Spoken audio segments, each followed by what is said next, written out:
Tracking stats on a website. In this presentation, I want to show you how you can add a stat counter or a traffic analyzer application to your website so that at any point in time you can go in and look at who's been visiting your site, what they've been doing, how long they've been spending on the site, what pages they've been visiting, and so on. It's good information to know because if you've got a site up and running and you're actively publishing content to it, you want to know what those visitors are doing. Are they leaving right away, or are they sticking around? Is there a couple pages that seem to be really popular and they're looking at those things a lot longer than other pages? So all these different scenarios you'll probably want to know as a website owner. You can do that with the proper analytical tools. There are two tools I recommend for it. One is called Google Analytics. The other one is called StatCounter. This video specifically talks about StatCounter from a website called statcounter.com. So let's actually, let me first go to that website to show you what it looks like. Okay, so this is statcounter.com. You can see I've already got one account here, and I've actually created, before this demo, a separate account that I use for demonstration purposes.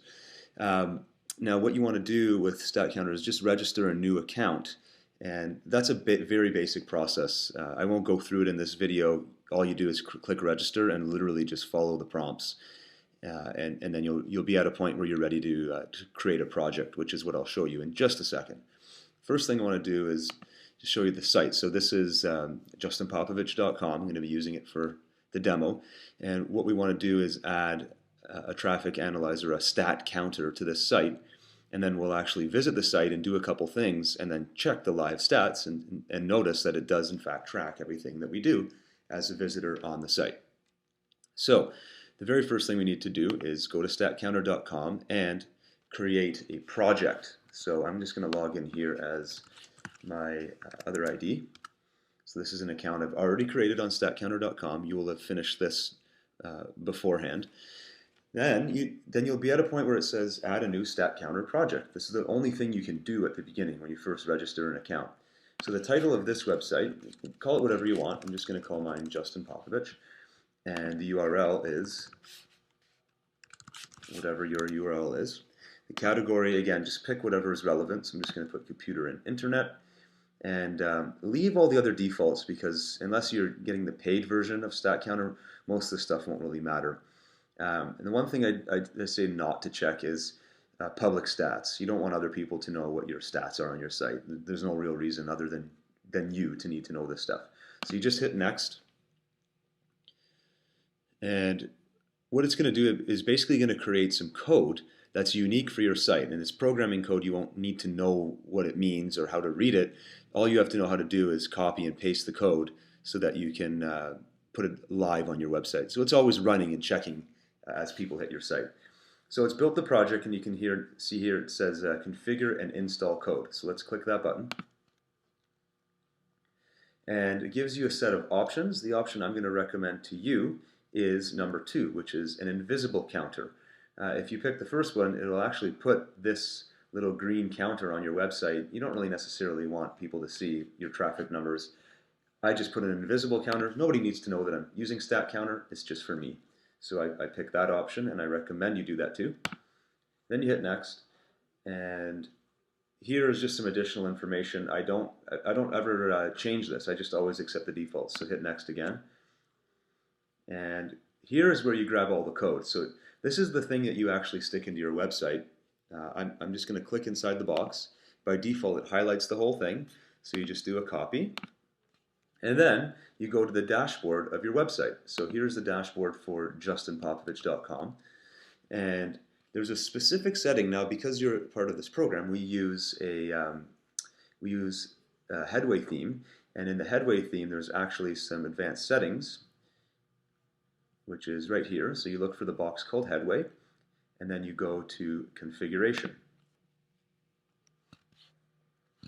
Now, in Configuration, you can have, there's a number of different things you can do here. I'm not going to get into the bulk of it, but you have something called footer scripts. Now, you can actually see here, I've already done this once, so I'm not going to do it again, but here is, in this footer script section, is where you would paste. So you just click in here, right click, and select paste, and just paste in that whole thing that came over from StatCounter. that's going to be now embedded in the footer of your website. So no matter what page they go to, the footer is live and it's checking who's on your site. And all you do after that is click Save Changes.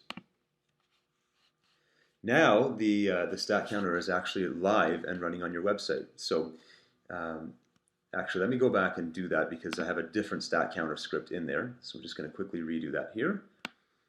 And this is actually a good example because you can have more than one stat counter code running on a website. It doesn't matter how many you use. But now what's really cool about this is you're going to see it's live. It's working right away. So if I go back to my stat counter application for a second, what you can do is click My Projects, and it will give you a list of all the different websites that you're currently tracking as part of your statcounter.com account. And you can have as many websites in here as you want. The only limitation is that it will not track more than the last 500 visitors to your site. So if you want really long-term results, then that's where you'll need to use Google Analytics, which is in another video we're going to do. So here, now let's actually go to my website, and I don't have a lot here because we're just starting out. It's a shell, but we can click a couple of sample things. So let's click the sample blog post here, and we'll pretend we're reading it, and then we'll go back to the home page and do the same thing. We'll click the second blog post. And then for a third step, let's click the contact page. And we'll just pretend that we're a visitor reading that. So we're done. Let's say we've left the site. Well, over at StatCounter, I'm just going to log out and then log back in just to give it a chance to catch up. And at statcounter.com, now let's log back into our account and see if the traffic stats have been updated. One thing you want to keep in mind here is that it does take a little bit of time to propagate. So you may or may not see live stats right away. It might take 5 or 6 minutes, and visitors don't necessarily get updated the minute they've been on your site. But these stats are almost real time. It's usually within a couple minutes. So I like it. It's a very trustworthy traffic analytical application. So here you can see we've got a project here, and we've already got 4 clicks on our website. So this is not necessarily 4 visitors; it's 4 clicks. Now, what you can do to learn more about where these visitors came from, who they were. Obviously, right now it's pretty small information, but it will grow as you get more and more traffic. So let's actually click on the project. And what happens is it brings up a summary chart. So it'll show you in green the page loads, in blue the unique visitors, and in yellow or orange the returning visitors. And I just recommend that you experiment with all these different statistics and options here. The one I like to use is called Recent Page Load Activity, because when you click on that, what happens is it basically shows a backwards log. So the last person, the most recent visit you've received on your site will be at the top, and you can see what page they visited. Shows you their IP address, shows you what city they're from, all these different things that will be of pretty good knowledge for you to have over time. For example, my coaching site, I've had visitors from any country in the world you can think of, and it's kind of neat to see where they came from, whether it was Google or maybe I put an advertisement up, or maybe it was a comment I left on a blog. It's good to know where my traffic sources are so I can do more of that and increase my traffic. So that's a demo on how to import statcounter.com analytical tracking onto your website.